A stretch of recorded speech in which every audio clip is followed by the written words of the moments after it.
Le village de Mayama est totalement négligé par le gouvernement congolais. Il n'y a aucune infrastructure socio-éducative. Pas d'infirmiers à l'hôpital, pas de pharmacie. Il n'y a quasiment pas d'enseignants à l'école. C'est très difficile. Cela me fait de la peine.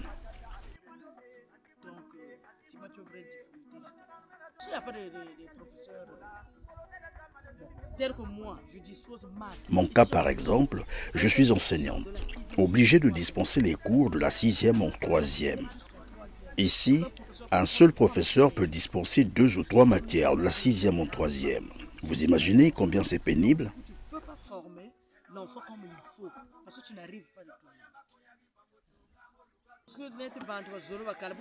Certaines populations qui avaient fui la guerre voudraient rentrer, mais elles ont peur. L'atmosphère à Mayama fait peur.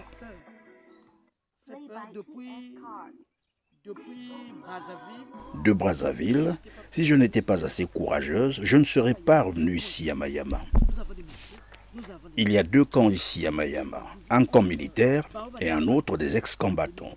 Nous vivons dans cette atmosphère où les soldats se baladent avec les armes comme s'il y avait encore la guerre. Psychologiquement, cela nous rend très mal à l'aise. C'est ce que retient d'ailleurs certaines personnes qui veulent rentrer ici à Mayama. Pourtant la guerre était finie, mais les soldats continuent à se pavaner avec les armes de guerre. Cela voudrait dire qu'il y a un autre problème.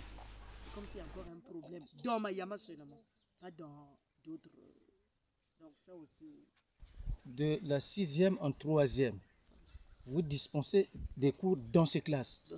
Alors, comment vous partagez, comment vous faites? C'est très difficile. On ne peut pas avoir un emploi du temps sur ça. Nous avons un emploi. Ça, c'est pas un emploi du temps. C'est une torture pour nous. Parce que quand tu commences de la 6e, chaque jour, je dois prendre 3 niveaux. Chaque jour, j'ai 3 niveaux. Parce que j'ai 3 matières à disposer. Donc, il faut que je prenne 3 niveaux. Ou encore 4 niveaux aussi. Et le samedi, il faut faire revenir ceux qui préparent le BPC. Le vendredi, on s'arrête, c'est-à-dire dès 10h, il faut lâcher les enfants, parce que ces enfants-là repartent au village. Donc, c'est pas facile. Prenons un jour de lundi. Comment vous travaillez? Le lundi, vous vous réveillez, vous arrivez à l'école? Le lundi, tel que moi. Oui. Quand j'arrive le lundi, j'ai 6 heures. 6 heures, donc j'ai 3 niveaux. Je passe les 2 premières heures, je passe en 6e, maths. 2e, 4e heure, je suis en 5e. Et je termine en 3e, mathématiques. Donc chaque lundi, j'ai mathématiques dans 3 niveaux. Ainsi de suite, il y a des planches comme ça là aussi. Et pendant que vous êtes en train de dispenser les cours en 6e, ceux de la 5e? Oui, nous avons des professeurs. Nous avons, bon, pas des professeurs, nous avons des prestataires. Nous sommes au nombre de 4. Actuellement, on a reçu encore un jeune et il s'est ajouté, donc nous sommes 4. Donc, comme moi je suis en 5e, l'autre passe moi je suis en 6e, l'autre passe en 5e. Le moment où lui il sort, moi je remplace en 5e. C'est comme ça.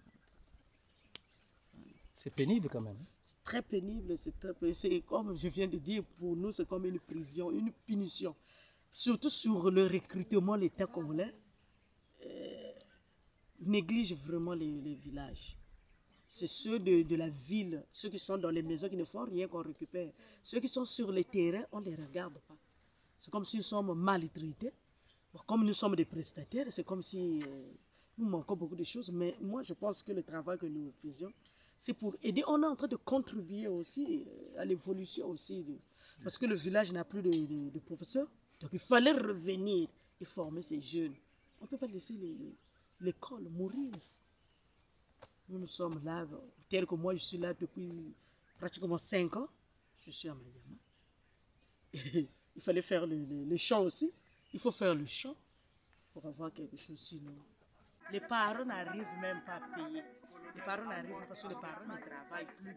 Comme vient de dire mon frère, ils n'arrivent plus à travailler comme il faut.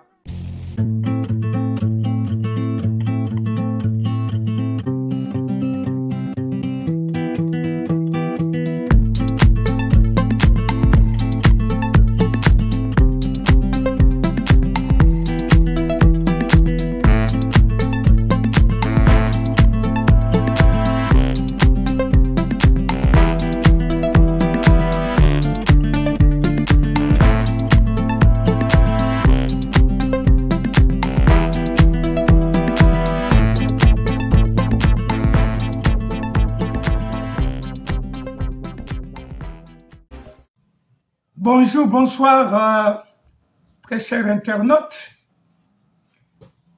Nous sommes très heureux aujourd'hui de nous retrouver en face de vous au cours de cette émission que nous avons intitulée Assemblée citoyenne.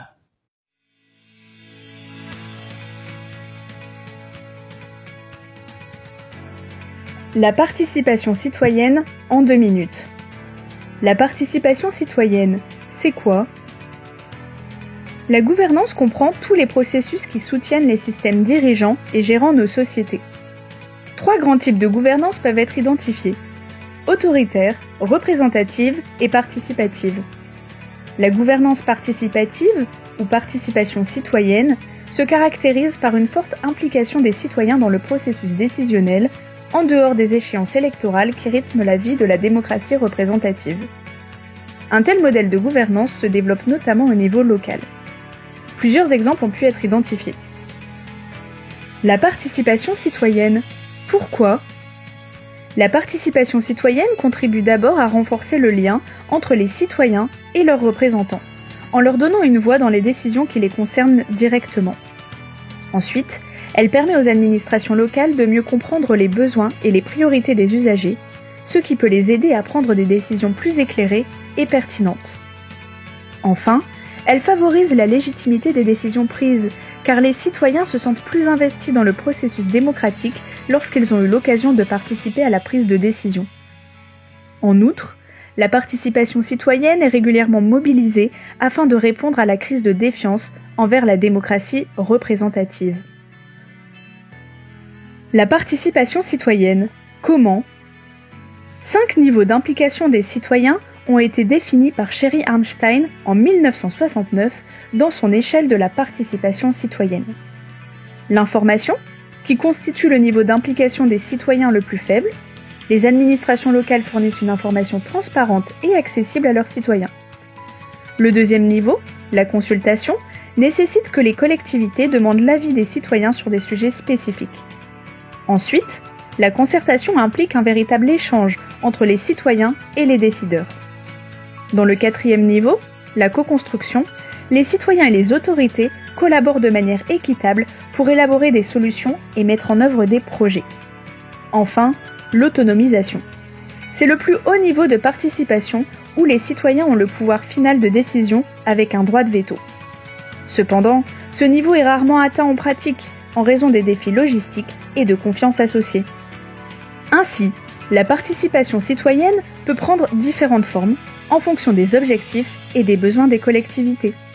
Il est important de choisir la méthode la plus appropriée en fonction de chaque situation. Pour que la participation citoyenne soit une réussite, la collectivité locale qui l'organise doit se demander comment atteindre tout le monde, y compris les usagers les plus marginalisés. La question de l'inclusion est d'autant plus importante alors que les technologies numériques sont de plus en plus utilisées pour la participation citoyenne. De plus, apparaît l'importance de l'éducation civique. En enseignant aux citoyens les principes fondamentaux de la démocratie, leurs droits et responsabilités, ainsi que les mécanismes de participation politique, l'éducation civique les prépare à jouer un rôle actif dans la gouvernance locale, voire nationale. Conclusion. La participation citoyenne accorde donc une place centrale aux citoyens en lui permettant de s'informer et de s'impliquer dans le processus décisionnel local.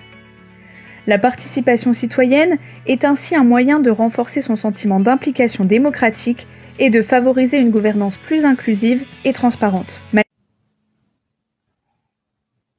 Cette émission aura donc pour vocation un grand espace socioculturel qui va nous permettre les uns et les autres à échanger, à se cultiver et de débattre. L'Assemblée citoyenne, chers internautes, se veut combler un vide au Congo. Parce que le Parlement qui était fait, dévolu à tout mettre en œuvre dans les lois. Tu devrais voter pour défendre l'intérêt des populations, plaider les causes des populations, tout mettre en œuvre dans les lois de la République pour codifier l'éducation, canaliser de manière générale la vie qui constituerait le bien-être de tous. Lorsque un pays a un parlement efficace qui tienne en ligne de compte tous les paramètres, les données de la vie sociale, eh bien, cette société vit dans la joie et dans le bonheur. Le Parlement, c'est des élus qui représentent les citoyens, qui légifèrent, ça veut dire votent les lois, et contrôlent le gouvernement. Mais le Parlement, c'est quoi exactement? C'est l'Assemblée nationale ou le Sénat? Eh bien, le Parlement, c'est l'Assemblée nationale et le Sénat. C'est pour ça qu'on dit que le Parlement français est bicaméral. Bi pour deux et caméral pour chambre. Il y a la chambre basse qu'on appelle Assemblée nationale et la chambre haute qu'on appelle le Sénat. Ces chambres ont pour mission de créer, modifier et voter des lois, de participer à des groupes de travail qu'on appelle commissions parlementaires pour valider les futures lois. Parfois, les députés et sénateurs travaillent ensemble dans les mêmes commissions. On appelle ça des commissions mixtes paritaires. Elles regroupent 7 députés et 7 sénateurs et se réunissent si les députés et les sénateurs n'ont pas pu tomber d'accord sur une loi à voter. Chaque assemblée peut donner son avis, qu'on appelle résolution, sur des projets ou propositions d'actes de l'Union européenne. Le rôle du Parlement est aussi de contrôler le gouvernement. Pour ça, il peut utiliser des outils comme les missions d'information ou les commissions d'enquête, les questions écrites ou orales, la Haute Cour pour voter la destitution du président de la République ou la Cour de justice de la République pour juger les anciens membres du gouvernement. Le Sénat et l'Assemblée nationale se réunissent aussi en congrès pour voter une révision de la Constitution, écouter une déclaration du président de la République et autoriser l'adhésion d'un État à l'Union européenne. Quand on voit toutes ces similitudes, on pourrait se demander pourquoi le Parlement français est divisé en 2 chambres alors qu'elles ont plus ou moins l'air de faire le même travail de création des lois et de contrôle du gouvernement. On pourrait se dire que c'est une perte de temps à cause des navettes des lois et une perte d'argent à cause du fait qu'il y ait 2 chambres. Mais s'il y a 2 chambres, c'est bien pour une raison, c'est pour équilibrer les pouvoirs, pour éviter qu'une seule chambre abuse de son pouvoir en votant des lois qui l'arrangent ou en contrôlant le gouvernement seulement dans son intérêt. Mais en dehors des petites différences comme le nombre de parlementaires dans chaque assemblée, leur lieu de travail ou l'âge minimum d'élection, les 2 chambres ont aussi de vraies différences. D'abord, le mode d'élection. L'Assemblée nationale est élue tous les 5 ans au suffrage universel direct, alors que le Sénat est élu de moitié tous les 3 ans au suffrage universel indirect. Ça veut dire que les Français élisent directement leurs députés, alors que pour les sénateurs, c'est les grands électeurs qui choisissent. Les députés, les sénateurs, les conseillers régionaux, les conseillers départementaux, les délégués des conseils municipaux. Et du coup, ça crée encore au moins 4 différences. Les députés étant élus par l'ensemble des citoyens, doivent représenter la nation tout entière, alors que les sénateurs, élus par le représentant des collectivités locales, doivent représenter ces collectivités locales.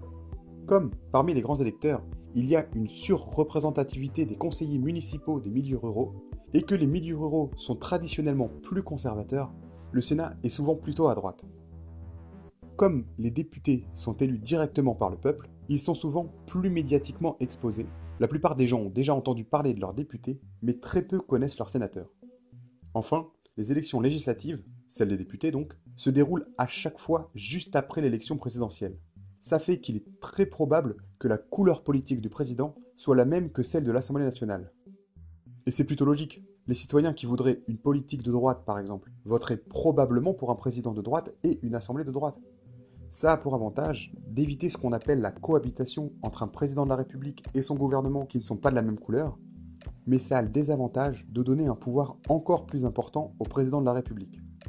En ce qui concerne le vote des lois, la première lecture est la plupart du temps répartie équitablement entre les 2 chambres. Mais les lois d'organisation des collectivités territoriales ou des instances représentatives des Français établis hors de France sont d'abord votées au Sénat. Les lois de finances et de financement de la sécurité sociale passent, elles, d'abord par l'Assemblée nationale. Aussi, si même après la commission mixte paritaire, un texte n'est toujours pas adopté, le gouvernement peut demander à l'Assemblée nationale de décider pour tout le Parlement. À ce moment-là, l'Assemblée nationale peut décider d'adopter soit le texte fait par la commission mixte, soit la dernière version qu'elle a votée, et qui comprend aussi les amendements du Sénat. L'Assemblée nationale a globalement plus de pouvoir que le Sénat pour contrôler le gouvernement, car elle peut utiliser le vote de confiance et la motion de censure. Au cas où le président de la République est vacant, c'est plus ou moins la version polie pour dire qu'il est mort ou que vraiment il est plus capable d'être président, et bien dans ce cas-là, c'est le président du Sénat qui assure l'intérim. C'est ce qu'on appelle la permanence du Sénat. Et ça veut dire que le Sénat ne peut être dissous par le président de la République, alors que l'Assemblée nationale peut l'être une fois par an. Il s'avère qu'au Congo, chez nous, le Parlement est très défaillant, le peuple se sent abandonné, il n'a plus d'interlocuteur valable pour plaider, exposer et prendre les grandes initiatives et orientations qui constitueraient le fondement de l'éducation de notre peuple, du Congo et de l'humanité en général. C'est donc dans cet esprit, chers internautes, que l'émission Assemblée citoyenne va exposer chaque dimanche désormais pour permettre aux uns et aux autres de communiquer, de se transmettre le savoir, de s'éduquer. Enfin, c'est un grand espace socioculturel ouvert à tout ce qui peut permettre à l'évolution de son environnement. C'est donc dans ce cadre que le frère René Mokono, ici présent, l'animateur de cette émission, lance désormais le premier thème, l'éducation. Pourquoi l'éducation, mes chers frères et sœurs internautes? L'éducation pour toute société qui veut rendre la cohabitation sociale paisible, se doit avoir un certain nombre d'éléments communs. Et c'est dans l'éducation que cela s'acquiert. Emmanuel Kant, on ne doit pas seulement éduquer des enfants, d'après l'état présent de l'espèce humaine, mais d'après son état futur, possible et meilleur, c'est-à-dire conforme à l'idée de l'humanité et à sa destination totale.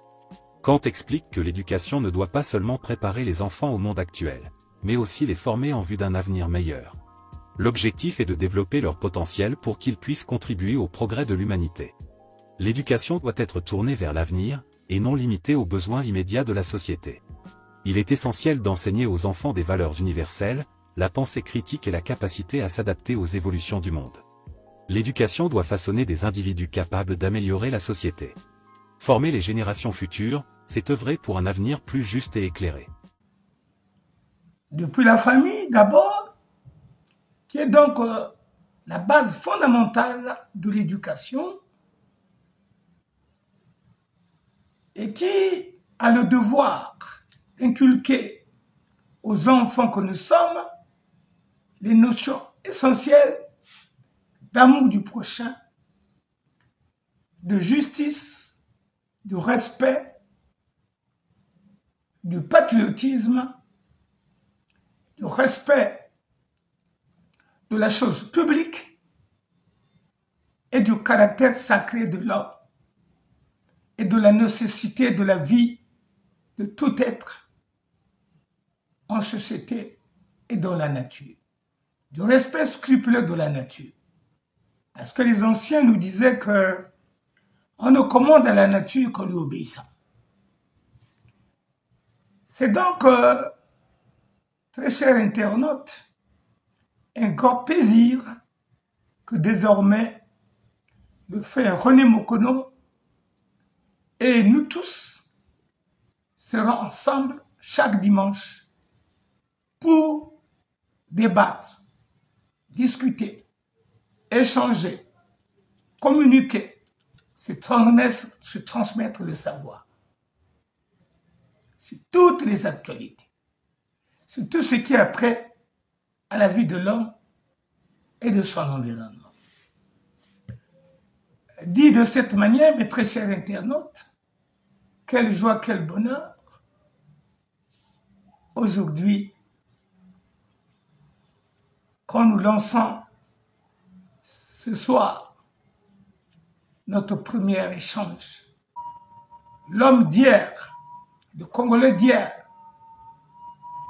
Congolais hospitalier, amoureux de la patrie et qui avait du respect pour la personne humaine, est totalement disparu. L'homme est un loup pour l'homme. Je parie que vous connaissez cette citation, mais est-ce que vous savez vraiment ce qu'elle veut dire? Aujourd'hui, on s'attaque à une référence de la philo, l'anglais Thomas Hobbes. À son époque, le gars s'attaque à un concept super important en politique, mais peu théorisé, celui du pouvoir. Alors oui, aujourd'hui, les philosophes, ils ont déjà beaucoup bossé sur le pouvoir politique, mais à l'époque, c'est assez nouveau. Avant Hobbes, on pensait que le pouvoir était avant tout attaché à une personne, comme un roi ou un prince. Et là, si vous connaissez un peu la philo, ça doit vous rappeler un autre philosophe qui était là avant Hobbes, qui s'appelle Machiavel. Mais là, Hobbes, il veut faire quelque chose de différent de Machiavel. Il veut pas seulement comprendre pourquoi le prince a du pouvoir, mais il veut comprendre pourquoi les humains ont créé des structures de pouvoir, comme l'État par exemple. Pour lui, si on comprend la logique du pouvoir, on comprendra pourquoi les humains ont créé les droits, les devoirs, la politique, etc. Et donc revenons à notre citation, l'homme est un loup pour l'homme. Pourquoi Hobbes dit ça? Eh bien parce que pour lui, les humains sont tous dans une recherche d'accumulation de puissance. Ils cherchent à se dominer les uns les autres et cette recherche elle est infinie, personne n'y parvient vraiment. Et donc dans toutes les sociétés, il y a cette crainte qui nous pourrit la vie, celle d'une mort violente qui aurait été causée par un homme ou un groupe d'hommes qui sont là pour asseoir leur domination. Et cette crainte, elle nous ramène à la raison.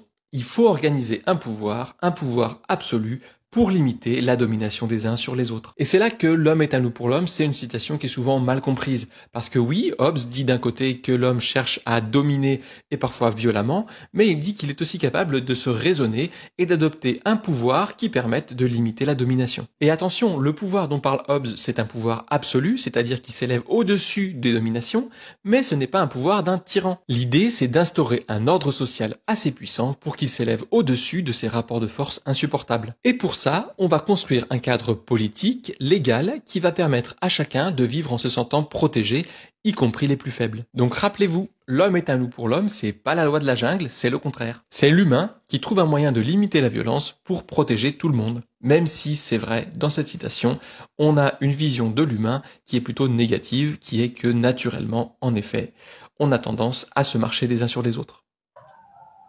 Le système politique d'hier, qui fondait sa vision politique sur l'unité nationale, du nord au sud, de l'est à l'ouest, du développement total, est devenu une histoire pour le peuple. Et conscient de ce déficit éducationnel, nous avons pensé, à travers cette émission Assemblée citoyenne, assurer la plaidoirie du peuple et se transmettre tout ce qui est utile pour nous tous. Nous sommes en droit de nous interroger, chers internautes, pourquoi avons-nous pensé porter notre choix sur l'éducation pour notre première émission? Eh bien, c'est parce que l'éducation est le fondement de toute vie ordonnée. Il est du ressort de l'éducation d'inculquer à l'humanité les bonnes mœurs, les bonnes habitudes, le savoir nécessaire, la responsabilité vis-à-vis de la famille, vis-à-vis de son pays, vis-à-vis de l'humanité et vis-à-vis de la nature. Chaque jour, notre monde est défini par la découverte. Dès l'instant où nous ouvrons les yeux, notre parcours d'apprentissage commence. Saisir les opportunités, tisser des liens, trouver notre place dans la communauté mondiale. L'accès à l'éducation est notre droit humain universel. Mais dans une période de croissance sans précédent, de changement et d'incertitude, beaucoup sont exclus. La connexion est interrompue. Le voyage est courté. Aujourd'hui, 758 millions d'adultes dans le monde ne savent ni lire ni écrire, la majorité étant des femmes. Et il existe 263 millions d'enfants et de jeunes non scolarisés. L'éducation pour tous est au cœur de l'ambitieux agenda mondial d'éradication de la pauvreté grâce au développement durable à l'horizon 2030. L'agenda éducation 2030 repose sur le fait que l'éducation dirige le développement en libérant le potentiel des personnes, en les rendant autonomes et en transformant les communautés. Mais afin de voir ce potentiel s'épanouir, l'éducation elle-même doit être transformée. Nous devons assurer une éducation équitable et de qualité et des possibilités d'apprentissage tout au long de la vie pour tous. Parce que c'est seulement sur cette route universelle que nous pouvons façonner un avenir véritablement inclusif et durable, où personne n'est laissé de côté. Ensemble, grâce à l'éducation, nous façonnons les citoyens du monde de demain pour leur permettre de construire un avenir durable. Un avenir sans pauvreté ni injustice. Un avenir qui appartient à tous. UNESCO. Construire la paix dans l'esprit des hommes et des femmes. Construisons-le ensemble. C'est pourquoi, chers internautes, ce dimanche est une journée très merveilleuse pour nous parce que nous sommes sûrs et certains que nous prenons le sentier de la refonte de la conscience du Congolais. Défini de cette manière, nous pensons dire que désormais, les uns et les autres ont des préoccupations et qui se disaient comment les transmettre au peuple congolais. Voilà votre espace. Voici votre espace pour reconstruire l'unité nationale du nord au sud, de l'est à l'ouest, pour reconstruire la fraternité qui est totalement disparue par le simple fait que le politique en général et le politique congolais en particulier est engagé dans l'intérêt égoïste et personnel. Et cela ne favorise pas l'aisance et le bien-être pour tous. Et pour cela, à travers l'Assemblée citoyenne, nous voulons reconstruire l'amour fraternel détruit par le politique congolais, ancré donc dans les calculs politiciens, engagé dans l'intérêt personnel au détriment de l'intérêt général. C'est dans ce sens que va s'articuler notre mission, et lequel se doit de rebâtir, comme nous l'avons dit, l'unité nationale de l'Est à l'ouest. Très chers internautes, l'éducation, pour mieux l'accomplir, se trouve dans un espace qui se trouve divisé en trois grands centres, qui se trouvent d'abord la famille, l'école et la nature. Et au niveau de la nature, il y a plus la société. Parce que beaucoup de grands penseurs estiment que lorsque nous naissons, nous avons un cerveau vide. C'est dans la société que nous venons charger notre cerveau de tout le savoir, de toutes les connaissances. Et le cerveau du Congolais d'hier était imbu d'amour fraternel, était imbu de l'amour de la patrie, était imbu du sens du devoir, du travail bien fait. C'est à cela que les premiers dirigeants, après l'indépendance, ont posé les bases qui ont favorisé le développement et la diversification de l'économie de notre pays. C'est dans ce sens que de Firwell Yulu à Massamba Deba, le Congo a pu avoir beaucoup d'entreprises et de sociétés. Nous allons vous dire, mes chers frères et sœurs, chers internautes, que le Congo misérable que vous trouvez aujourd'hui n'a pas connu cette misère hier.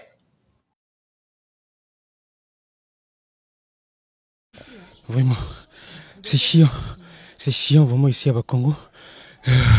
Pour avoir de l'eau, c'est des sérieux problèmes. Là, je reviens à la glacière pour amener de l'eau ici à la maison. Brazzaville est en proie depuis plusieurs mois à une pénurie d'eau sans précédent qui contraint les populations à parcourir des longs kilomètres à la recherche de cette ressource vitale. Dans certains quartiers, les habitants font recours à l'eau des forages. Je n'ai plus de l'eau jusqu'à aujourd'hui. Ça peut... Là, vous m'avez vu et mon fils aller chercher de l'eau au forage. Là, on achète un bidon à 50 francs. Le Congo est traversé par le deuxième fleuve le plus puissant au monde. Nous avons aussi l'océan Atlantique au niveau de Pointe-Noire. On ne comprend pas, ce n'est pas le Congo normalement qui devait peiner pour avoir l'eau dans les robinets. Mais on est obligé de nous approvisionner dans les forages et le forage, ça nous coûte beaucoup d'argent. Pour s'approvisionner en eau, les habitants des quartiers proches du fleuve Congo, en compagnie de leurs enfants, sont obligés de se ravitailler ou faire leurs travaux ménagers dans les eaux de ce fleuve, avec tous les risques que cela comporte. Venus se laver les vaisselles, les lessives, tout, et se laver au fait, on puise de l'eau et puis on rentre chez nous. Il y a le risque, mais on ne peut rien faire parce que l'eau ne coule pas à la maison. Si on reste à la maison, on va se laver. Pour clarifier l'opinion publique au sujet de la pénurie d'eau potable, l'équipe de Vox TV a été butée au refus de la Congolaise des eaux à répondre à leurs préoccupations, tant à la direction générale de cette société para-étatique, ainsi qu'à la direction départementale. À notre époque, le Congo avait des usines. Le Congo fabriquait tout ce qui est verre, les assiettes, les bouteilles, et la société s'appelait Sovelco. Ça se trouve à Pointe-Noire. Et actuellement, cette partie où se trouvait l'usine de fabrication des verres est annexée à Kounembourg, sur la route de l'aéroport. C'est là.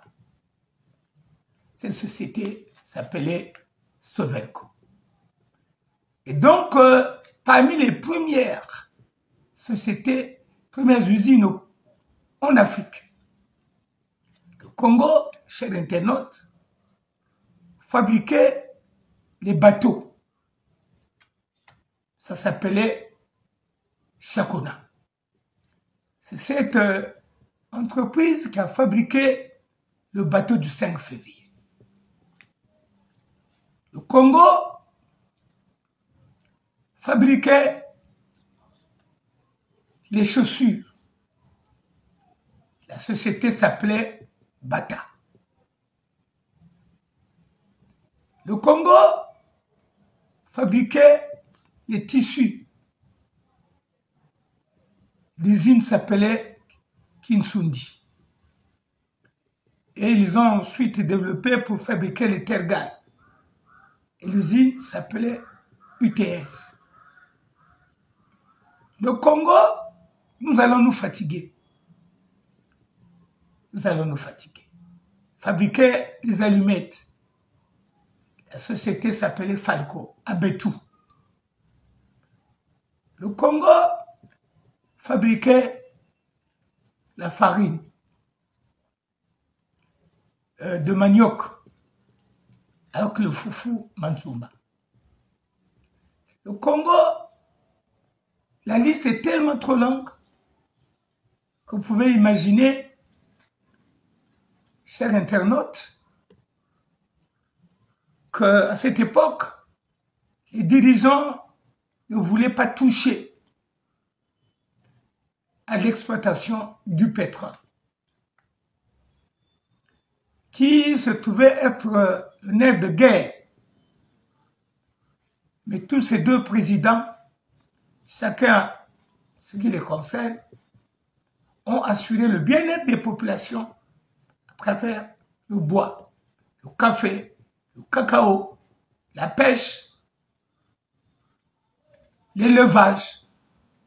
Chaque région avait des fermes. Au Poul, nous avions eu la Luila, Passami, Passafer. Et c'était la vie, c'était le bonheur.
À cette époque, vous pouvez vous en douter, mes chers frères, c'est ça. Il n'y avait pas de pharmacie. Oui, oui. Les Congolais ont connu la pharmacie à l'arrivée du président Marien Ngouabi. À l'époque de Fulbert Yulu et de Massamba Deba, la santé était gratuite. À l'école, nous partions et les livres et les cahiers étaient fournis par l'État. C'est très pénible, c'est comme je viens de dire, pour nous c'est comme une prison, une punition. Surtout sur le recrutement, l'État congolais néglige vraiment les villages. C'est ceux de la ville, ceux qui sont dans les maisons qui ne font rien qu'on récupère. Ceux qui sont sur les terrains, on ne les regarde pas. Le Mayama est négligé. Le village de Mayama est totalement négligé par le gouvernement congolais. Il n'y a aucune infrastructure socio-éducative. Pas d'infirmiers à l'hôpital, pas de pharmacie. Il n'y a quasiment pas d'enseignants à l'école. C'est très difficile. Cela me fait de la peine.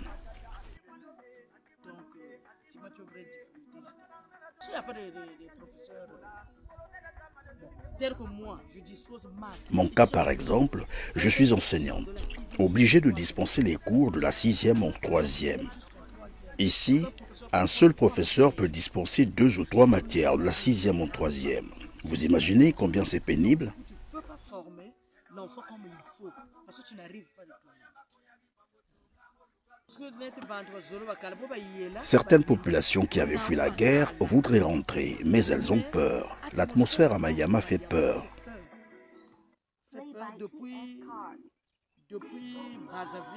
De Brazzaville, si je n'étais pas assez courageuse, je ne serais pas revenue ici à Mayama. Il y a 2 camps ici à Mayama, un camp militaire et un autre des ex-combattants. Nous vivons dans cette atmosphère où les soldats se baladent avec les armes comme s'il y avait encore la guerre. Psychologiquement, cela nous rend très mal à l'aise. C'est ce que retient d'ailleurs certaines personnes qui veulent rentrer ici à Mayama. Pourtant la guerre était finie, mais les soldats continuent à se pavaner avec les armes de guerre. Cela voudrait dire qu'il y a un autre problème. Comme s'il y a encore un problème dans Mayama seulement, pas dans d'autres. Donc ça aussi. De la 6e en 3e, vous dispensez des cours dans ces classes. Dans ces classes. Alors, comment vous partagez, comment vous faites? C'est très difficile. On ne peut pas avoir un emploi du temps sur ça. Nous avons un emploi. Ça, c'est pas un emploi du temps. C'est une torture pour nous.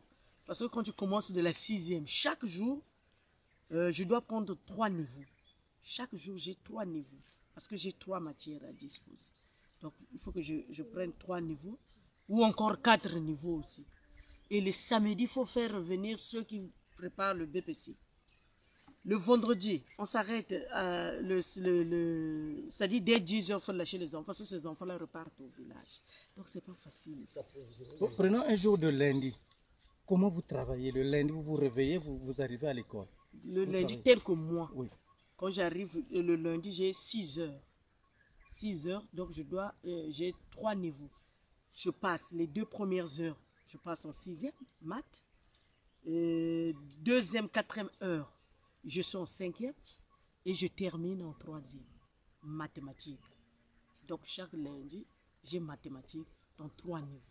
Ainsi de suite, il y a des planches comme ça là aussi.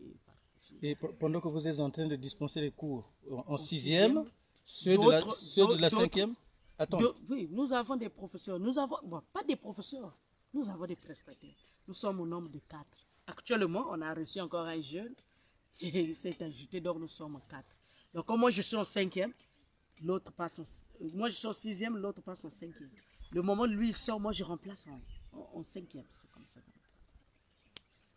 C'est pénible quand même. C'est très pénible, c'est comme je viens de dire, pour nous c'est comme une prison, une punition. Surtout sur le recrutement, l'État congolais néglige vraiment les villages. C'est ceux de la ville, ceux qui sont dans les maisons qui ne font rien qu'on récupère. Ceux qui sont sur les terrains, on ne les regarde pas. C'est comme si nous sommes maltraités. Comme nous sommes des prestataires, c'est comme si nous manquons beaucoup de choses, mais moi, je pense que le travail que nous faisions, c'est pour aider. On est en train de contribuer aussi à l'évolution aussi. Parce que le village n'a plus de professeurs. Donc, il fallait revenir et former ces jeunes. On ne peut pas laisser l'école mourir. Nous sommes là, tel que moi, je suis là depuis pratiquement 5 ans. Je suis à Mayama. Il fallait faire le chant aussi. Il faut faire le chant pour avoir quelque chose. Sinon, les parents n'arrivent même pas à payer. Les parents n'arrivent parce que les parents ne travaillent plus. Comme vient de dire mon frère, il n'y a pas de... Ils n'arrivent plus à travailler comme il faut. Les enseignants habitaient dans l'enceinte de l'école. L'État construisait des logements pour les enseignants, pour les agents de santé, pour les fonctionnaires. Et une fois retraités ou affectés, c'est l'État qui s'occupait du transport, de tout le mobilier du fonctionnaire. Et il avait le billet pour se rendre à son nouveau poste de travail. Et une fois retraité, les dossiers étaient effectués par l'État. Il n'allait voir sa première pension le mois qui suivait. Je vous en prie que s'il fallait doser ça par... si c'était la fièvre, on fait passer le thermomètre, non? Ce thermomètre-là se serait déjà éclaté. Parce que c'est là, c'est l'hécatombe. Nous vivons comme si nous ne vivons. C'est-à-dire qu'on regrette pourquoi on est né. Nous regrettons pourquoi nous sommes nés. Et pourquoi nous avons travaillé. Je vois quand quelqu'un va travailler, il cotise. La cotisation, là, pour moi, je crois que sert pour payer ceux qui sont retraités. Et d'autres qui seront retraités, leur paie est assurée par ceux qui viennent, qui travaillent. On paye les gens, mais on ne sait pas pourquoi. Nous avons 15, je ne connais même plus les mois. Même pour payer, là, on nous embrouille. Hein. On vous paye, on ne vous dit pas, on n'a pas commencé par payer l'arriéré de novembre 2016. Parce que nous avons l'arriéré de novembre 2016, l'arriéré de décembre 2016. Et on a commencé maintenant quand on nous jette un mois, là, on ne sait pas. C'est écrit dans le bulletin, mais ce n'est pas régulier. C'est-à-dire qu'ils ne suivent pas la chronologie des mois qu'ils nous doivent. Pour nous embrouiller certainement. Le Congo, mes frères et sœurs, c'était un pays, un beau pays, où il faisait bon vivre. Il y avait à Pointe-Noire une société qu'on appelait Express Afrique, qui circulait pour prendre les Congolais de tous bords, qui voulaient se rendre au port, parce qu'au port, il y avait du travail. La main-d'œuvre était beaucoup recherchée. Donc ce véhicule était passé dans tous les quartiers pour ramasser ceux qui voulaient se rendre au port, aller assurer la manutention et travailler. À cette époque, les sociétés passaient dans les établissements techniques pour rechercher des personnes qui voulaient bien travailler. Au CG, à cette époque. Malheureusement, ayant reçu la culture des Français, où nous pensions que la meilleure vie était garantie par de longues études, et aller travailler jeune était une incapacité qu'on appelait à l'époque, on a pris Nzela Mukuse. Donc, nombreux étaient ceux qui ont voulu aller plus loin avec les études, mais qui ont eu la malchance de tomber dans ce régime très mal placé pour servir l'intérêt des populations. Aujourd'hui, tout le monde sait que nous avons faim. On a de l'argent derrière la maison, mais pourquoi ne pas aller le chercher? Qu'est-ce qui nous empêche aujourd'hui d'aller chercher cet argent-là pour nous soulager aujourd'hui? Mais les générations futures dont on parle, aujourd'hui vous avez un enfant de 10 ans qui doit aller à l'école. Mais vous, les parents, vous ne pouvez pas l'aider à aller à l'école. Vous voyez que c'est un enfant qui sera sacrifié? Que oui, au début des années 2010, l'État congolais a créé à la Banque centrale un compte pour les générations futures, un compte de réserve pour les générations futures, qui a été principalement alimenté par les excédents que nous avions enregistrés dans l'exécution des lois de finances, précisément du budget de l'État, pour utiliser un terme connu de tous. Le Congo n'est pas donc ce que vous voyez aujourd'hui. Depuis Fulbert Yulu, il y avait le grand barrage de Sunda, qui avait la capacité d'électrifier toute l'Afrique centrale. Et les travaux ont été réalisés à 50%. Après le coup d'État et l'implantation du PCT, ce grand barrage a été abandonné. Il a été abandonné, mes frères et sœurs. Et vous comprenez que depuis lors, une nouvelle idéologie est arrivée avec le marxisme-léninisme. Le chien aboie, la caravane passe. Et Bonga t'es toujours meilleur. Celui qui tombe, je m'en fous. Tu veux croiser l'armée?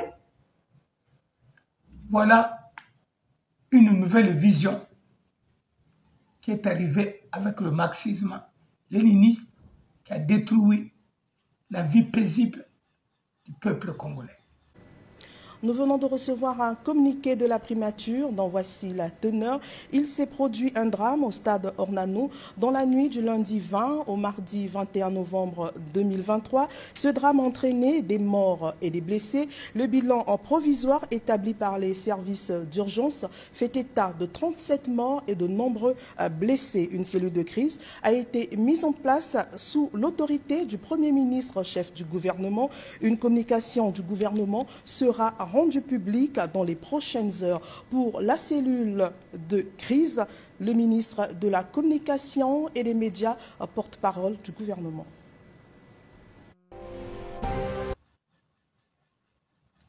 Avant cela, très cher internaute, il faisait bon vivre au Congo.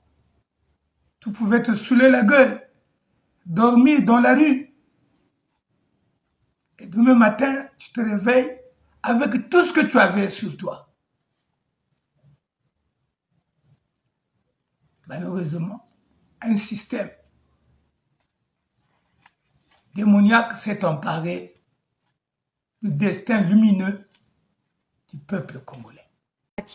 À sa naissance, la politique du parti est de se positionner comme une structure à même de répondre aux exigences du peuple et des meilleures conditions de vie des populations. Le niveau de développement actuel du Congo est probablement aussi l'œuvre du Parti congolais du travail.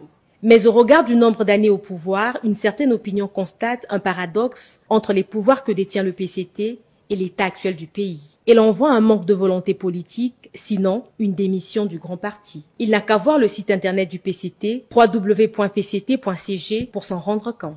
Ce site, qui se confond souvent avec le premier en .org, non supprimé, n'est pas actualisé. La dernière publication dans l'onglet de l'actualité remonte à juillet-décembre 2021, alors qu'il y a eu d'autres activités récentes comme celle de la réception des élus du parti au Palais des Congrès. À plus de 90%, le gouvernement est composé des membres du PCT, la plupart des directeurs généraux, centraux et autres, les maires et administrateurs maires, les préfets, sous-préfets et les présidents des conseils départementaux et municipaux sont soit membres du parti en majorité ou des auxiliaires actifs et réservistes du parti. Ils sont donc présents dans les sphères de décision, à l'exécutif comme au législatif, pour ne pas citer le judiciaire. Mais pourquoi diable les mêmes mots persistent, s'interroge un citoyen de Sibiti. 2 années successives, 2013 et 2014, consacrées à l'éducation avec plusieurs milliards de francs CFA, n'ont pas produit les résultats attendus. Le Congo patauge encore dans les problèmes de déficit en enseignants. Des primes, bourses des vacataires,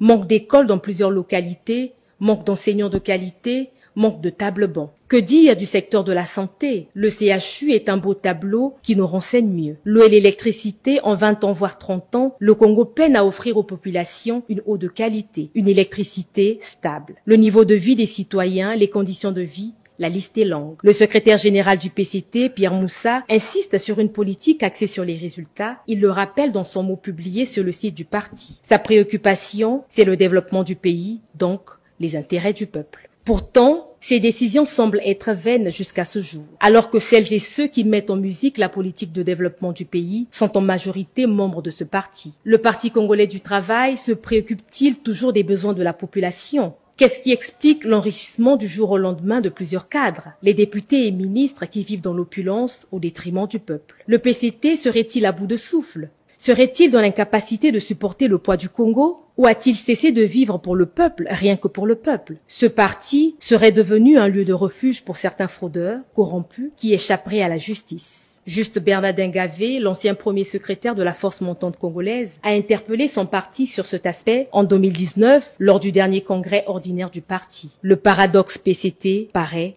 profond. Et a détruit l'éducation, la fraternité, la grande famille qui a existé du nord au sud, de l'est à l'ouest.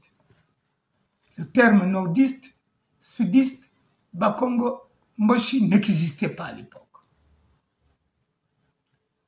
C'est pourquoi vous avez vu Diawara est mort avec Ikoko, Bernard Kolela emprisonné avec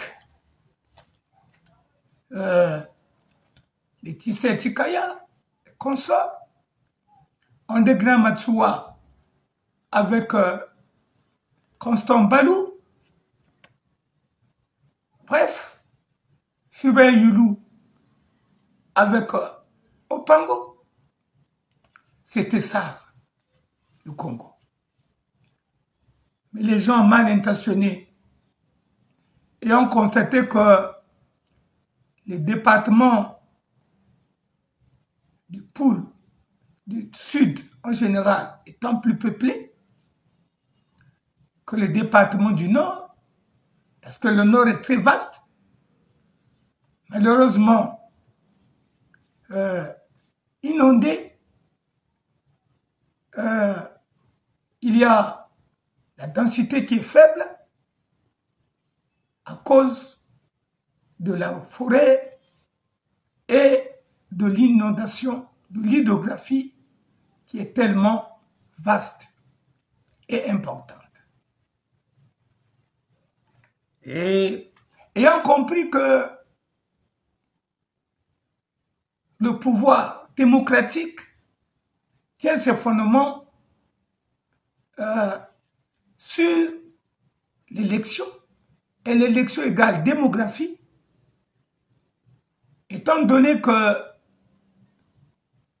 la vision politique devenait le tribalisme, et que donc les régions les plus peuplées, les tribus les plus peuplées devaient être massacrées. Et c'est en cela que les conflits ont commencé avec les divers assassinats organisés et collés sur certains frères des régions qui étaient les plus peuplées.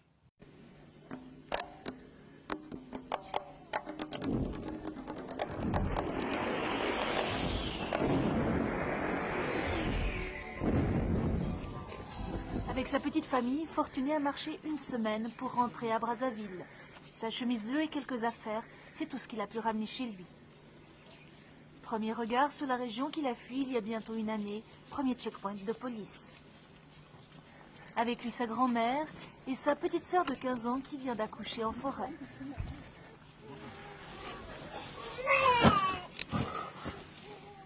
Fortuné fait partie de ceux qu'on appelle ici les retournés, ces 200 000 Congolais qui reviennent peu à peu à Brazzaville après avoir été chassés par la reprise des combats le 18 décembre 1998. derniers kilomètres avant de rejoindre un poste de secours à l'entrée de Brazzaville. Soulagement, Fortuné et les siens, ils ont échappé à la forêt et aux miliciens incontrôlables qui y sévissent. Mais combien d'autres sont restés dans la région du Pont? Personne ne le sait. Là-bas aussi, nous avions laissé des mamans, des jeunes, des petits-enfants sont malades, très malades, sont au fond de forêt, souffrent. Ça fait 1 semaine, 2 semaines, 1 mois sans manger. Donc c'est pas ici en ville, c'est là-bas. Vous allez là-bas, aux forêts. Allez aider les autres qui sont là-bas. C'est pas ici. La tombe a été cassée. La porte de cette tombe a été cassée pour fouiller les caisses qui étaient là-dedans. Il y avait des caisses là-dedans. Les gens croyaient qu'il y avait de l'argent. Il y avait quoi dans les caisses? C'était des raffias, des raffias, des objets d'art. Des objets d'art. Et ça a été emporté? Non, ils ont fini par abandonner. Ils avaient fini par abandonner puisqu'ils n'avaient pas trouvé ce qu'ils cherchaient. C'est le grand frère de notre père. Il est mort pendant la guerre. De suite d'une blessure, il est mort pendant la guerre à Kaungabudjumu. Et il nous a fallu l'exhumer là-bas pour le ramener ici. Et ce village a été détruit pendant la guerre? Ce village a été détruit pendant la guerre. Les quatre maisons qui étaient ici ont été brûlées pendant la guerre. La première était là. La deuxième était là. La troisième derrière cette tombe-là.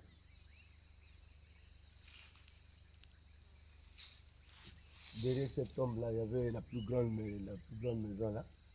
Et puis, là à côté, là aussi, il y avait une maison. Et qui a détruit? Les ex-combattants, les militaires. Ils ont brûlé. Hein? Ils avaient brûlé. Les militaires. Il les brûlait parce que ça peut être des refuges des ex-combattants. Et comme eux, ils avaient un bouchon en bas là, un bouchon en bas, donc ils pouvaient d'abord venir se cacher ici pour aller et ensuite descendre pour les attaquer.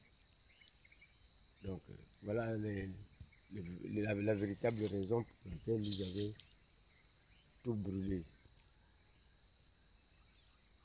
Même les maisons qui en bas là aussi c'était habité.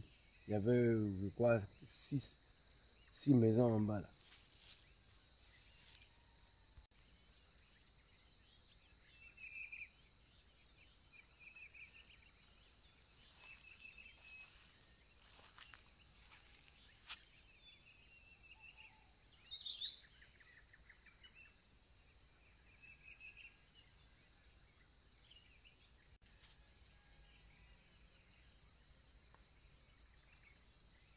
C'est la parcelle de la mère Agina, la défunte mère Agina. Elle avait fui la guerre, puis elle avait fui la guerre pour venir se réfugier ici. Et d'ici, ça a éclaté, elle est partie.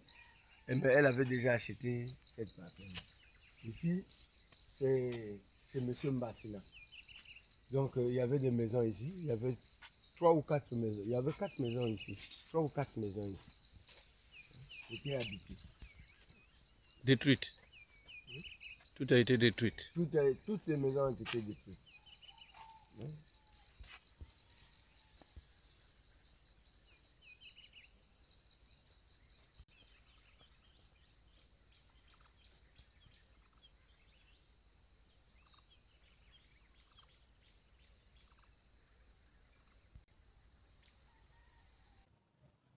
Et ce phénomène a vu le jour jusqu'à aujourd'hui. Toutes les usines ont été mises à terre. Toutes les sociétés mises à terre. vous constaterez avec moi que l'amour véritable, l'amour de la patrie, l'amour fraternel, l'amour du travail bien fait était porté disparu dès l'installation du PCT au Congo. Le malheur a vu le jour parce qu'il est impensable que le CFCO, qui a été le plus grand moteur de développement de notre pays et qui a consommé des âmes de l'Afrique qui sont morts. Vous irez à l'Estara, vous trouverez tous ceux qui sont morts et ne sont y affichés. Et qu'aujourd'hui, les gens se sont activés à détruire le CFCO. Pour quel intérêt? Vous savez vous-même. Le CFCO Congo-Océan ne pouvait pas connaître une faillite, une déstabilisation, parce que c'était le poumon de l'économie de notre pays. On l'a détruit sans pitié. On a détruit Kinsundi, on a vendu tout ce qui était dedans, comme ferraille, sans larmes aux yeux. C'est le système politique aujourd'hui sans pitié. Sans pitié, c'est un système qui ne somme que la désolation. Et c'est pourquoi nous avons pris l'engagement d'effacer cela dans nos mémoires, pour nous faire vivre l'espoir de cette unité fraternelle du nord au sud, de l'est à l'ouest, à reconstruire dans cette émission l'Assemblée citoyenne.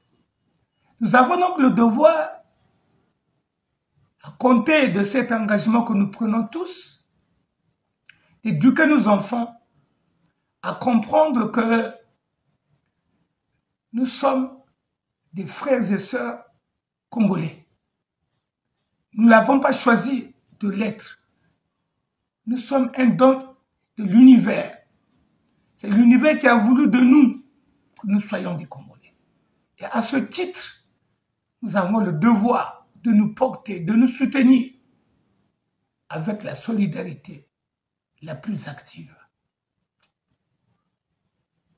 Il est impensable qu'un frère meure devant nous et on le regarde parce qu'il est moche, parce qu'il est Bakongo, parce qu'il est Vili, parce qu'il est Babembe, parce qu'il est Tsangi, Yaka, Batiki.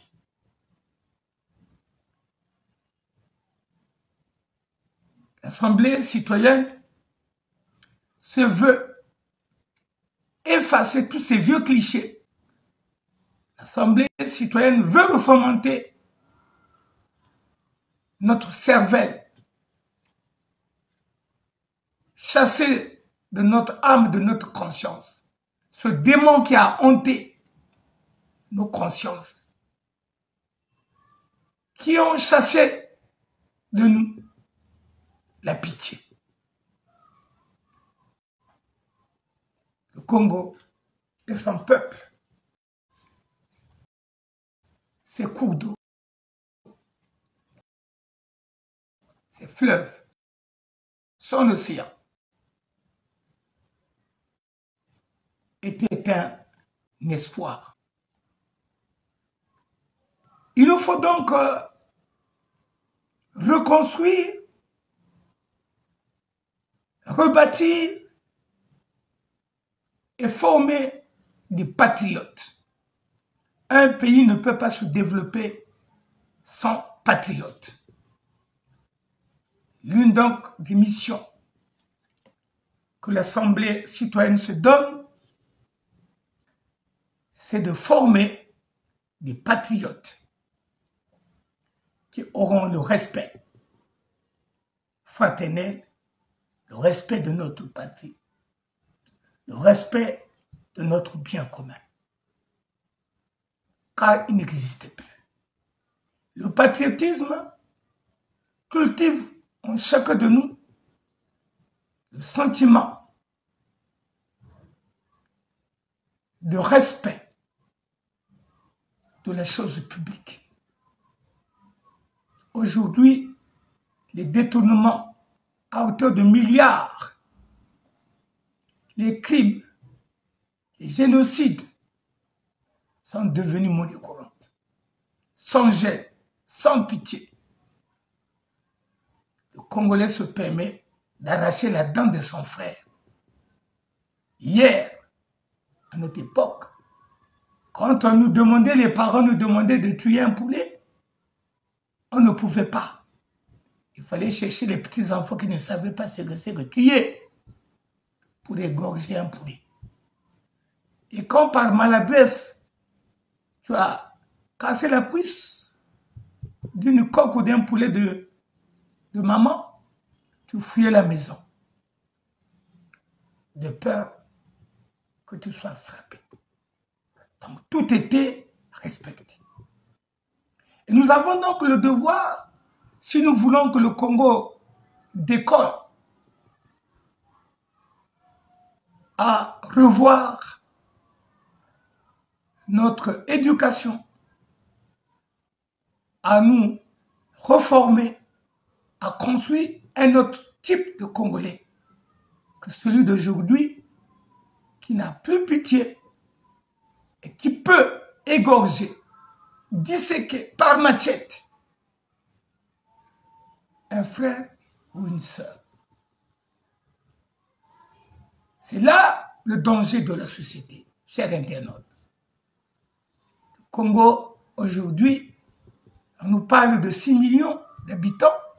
C'est sûr et certain que les 3 millions autres sont des étrangers qui ont amené ces sales habitudes criminelles. Et donc, je vous assure que sans vouloir avoir de la haine, non. Mais nous vous retraçons ici qu'il y avait des étrangers et qui se comportaient, puisque l'Afrique était un même peuple. Aujourd'hui, le Congo, on prétend nous dire, depuis l'arrivée de pas mal des étrangers, des Rwandais et autres, au Congo, nous assistons des phénomènes bébés noirs, des katakata, tout ça. C'est impossible, ça n'existait pas. C'est ça. Et donc, l'éducation qui constitue le fondement moral de l'homme que nous sommes devrait nous permettre, partout où nous nous retrouverons, cultiver le bon sens. Le bon sens. Et pour mieux le comprendre, hier, dans nos villages, nos maisons n'avaient pas de clé. C'était juste des portes traditionnelles qu'on venait coincer et les gens partaient au champ. Ils revenaient retrouver tout ce qu'ils ont laissé intact. Personne ne pouvait voler. Parce que l'éducation qu'ils avaient reçue, le vol, c'était une honte. Le bruit dans un village, c'était une honte. Et tout le monde était conscient que si vous avez besoin d'une chose, il suffisait de demander. Ou quand vous arrivez dans un champ, vous prenez, vous mangez sur place et vous laissez les résidus sur place. Le propriétaire se rendra compte ici est passée une personne qui avait faim. Et on a profité pour manger. Et pour cette personne, pour le propriétaire, il sera heureux d'avoir aidé une âme, nourri une âme. Mais aujourd'hui, le malheur des uns fait le bonheur des autres. Nous rions du malheur des autres. Il nous faut donc aujourd'hui, dans cet espace, assemblée citoyenne, s'ouvrir pour une nouvelle vision de reconstruction de l'âme citoyenne. Oui, mes chers frères et sœurs, il nous faut nous comporter différemment. Il nous faut effacer de nos esprits tout ce qui nous a été inculqué. Parce que, mes chers frères et sœurs, comprenez que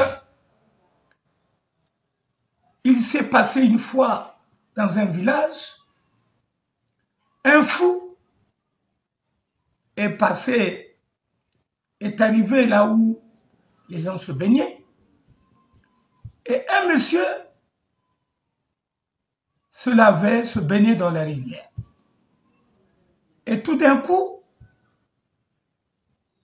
le fou a pris les habits du monsieur qui se lavait, qui était dans le marigot, et a commencé à fuir avec au village. Alors, les sages du village nous ont posé la question de savoir que fallait-il faire. Le monsieur, nu comme un rat de terre, devait poursuivre ce fou dans cet état de nudité. Ou alors, fallait-il attendre, souffrir, attendre ceux qui venaient se laver le soir pour donner l'information et aller lui chercher les habits. Le monde d'aujourd'hui, le Congolais d'aujourd'hui, certainement allait poursuivre ce monsieur fou. Et imaginez qu'est-ce que cela devait représenter, mes chers frères, une personne propre mais nue au centre du village. Et qui poursuit un fou avec des habits déchiquetés à moitié nus, qui serait traité pour un véritable fou méchant. Nous pensons que c'est ce monsieur qui n'a ravi les habits, qui n'a pas été patient, qui n'a pas supporté, et qui s'est mis à poursuivre le fou. Les gens vont se dire, celui-là, il est nouveau, il est encore nouvellement fou. Il a donc la violence avec lui. Alors, vous serez malmenés. C'est pourquoi nous avons le devoir de ne pas se comporter comme le fou. Et donc, nous avons concentré notre exposé sur l'éducation et nous avons insisté sur l'éducation familiale, mais aussi il est du ressort de l'État pour assurer l'instruction, l'éducation ou l'instruction. L'éducation civique ou l'instruction civique se donne à l'école. Mais les programmes scolaires d'aujourd'hui n'apportent rien de sérieux et qui favoriserait justement le respect de la chose publique. Parce que le programme d'aujourd'hui est un simulacre simplement de plaisanterie. À notre époque, il y avait la morale, il y avait ce que nous appelions à l'époque la véritable éducation civique, nous sortions de la classe pour aller toucher du doigt comment vivaient les arbres. On nous montrait qu'est-ce qu'un bananier, qu'est-ce qu'un manguier, et nous apprenons tout ça. Et depuis l'école, quand un collègue était malade, c'est au chef de classe de la mener à l'hôpital, au dispensaire. Ce n'était pas les parents, c'est le chef de classe. Et les parents n'étaient même pas au courant que l'enfant était tombé malade à l'école. Et nous étions préparés comme ça. Le chef de classe prenait le collègue malade et l'amenait au dispensaire. Et comme tout était gratuit, il revenait à la maison déjà en bonne santé. Le malade, la maladie a été traitée très tôt et détruite très tôt. Donc les décès dans nos villages étaient un phénomène rare. Aujourd'hui, nous mourons tous les jours à cause de l'éducation qui n'est pas adéquate, à cause de l'instruction qui a des programmes insensés. Ceux qui étaient tenus de montrer l'exemple sont les premiers à détruire la société. Alors, il n'y a plus de patriotes au Congo. Au niveau de la représentativité de l'État. Il y a des citoyens patriotes, oui, mais nous sommes plus nombreux. Parce que la formation, la société qui devait être le formateur de ces patriotes ne joue plus son rôle. Vous pouvez comprendre que la notion de pitié étant disparue, plus rien ne peut retenir le Congolais. Et le seul métier que les Congolais adorent, c'est l'armée, c'est la police. Tout le métier des armes, alors que ces métiers sont destinés à tuer. Ces armes qu'ils portent sont destinées à tuer. Mais la jeunesse d'aujourd'hui aime ce métier. À l'époque, nous fouillions. Quand vous voyez un policier qui venait en fouiller, un gendarme qui venait en fouiller, et même son pistolet, on ne le voyait pas. Aujourd'hui, les gens se promènent jusqu'au marché, partout. L'homme n'a plus peur de l'arme.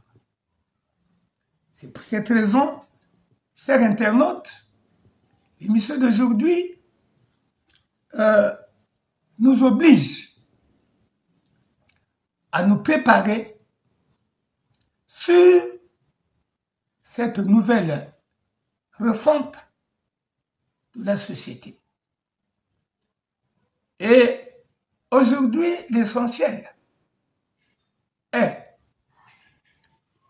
de comprendre qu'il y a désormais une émission qui constitue un espace d'échange socioculturel.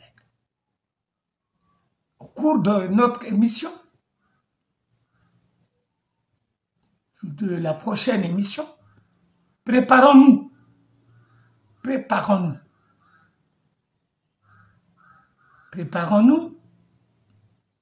pour plus de participation, pour que ce soit un dialogue, que ce soit cet échange bénéfique pour tous. Parce que ce que nous vivons aujourd'hui est le résultat de la méchanceté du système politique insoucieux qui n'a aucun respect de la chose publique. Il nous faut donc fournir des efforts pour nous débarrasser de ce que nous avons dans notre système nerveux, pour s'ouvrir aux bonnes choses qui arrivent, issues donc de ces échanges à venir. Chers frères et sœurs, chers internautes, nous vous donnerons des éléments documentés où vous pouvez vérifier comment hier le Congolais vivait. Le Congolais ne pouvait pas accepter, le Congolais d'hier ne pouvait pas accepter ce qui se passe aujourd'hui. Le Congolais a faim. Mais nos gouvernants acceptent qu'il y ait une usine qui prend les poissons de notre océan pour les écraser, transformer en farine de poisson et envoyer en Chine pour nourrir les poissons. Pendant que nous-mêmes, les Congolais, nous n'avons rien à manger.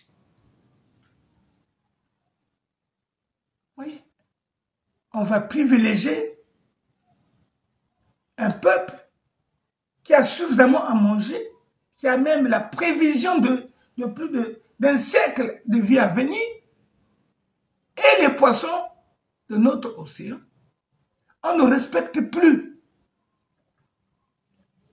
Même les frétins sont ramassés. On pêche à la dynamite. On est en train de saccager les réserves d'or à Kakamweka, dans le Mayombe. On est en train de piller le pétrole. C'est plein de torchères à gauche, à droite. Et l'argent ne profite qu'à des individus. Pas de respect de la chose publique. Toutes les sociétés au Congo ont fermé. Toutes les sociétés au Congo ont fermé à cause de la mauvaise gestion. On détourne ici, on te lève, on te met à un autre poste, tu fais la même chose. Pas d'interpellation, pas de justice, pas de force publique, pas de force de l'ordre. Ils n'interviennent que pour aller mater ceux qui revendiquent les droits légitimes. Non, il nous faut des efforts. Il nous faut vraiment des efforts. Nous devons désormais prendre conscience pour faire en sorte que nous éduquons nos enfants, que l'État prenne ses responsabilités, que le Congolais soit ce peuple d'hier qui était hospitalier. Et donner la priorité aux Congolais. Nous ne sommes pas plus de 3 millions. C'est faux. C'est faux.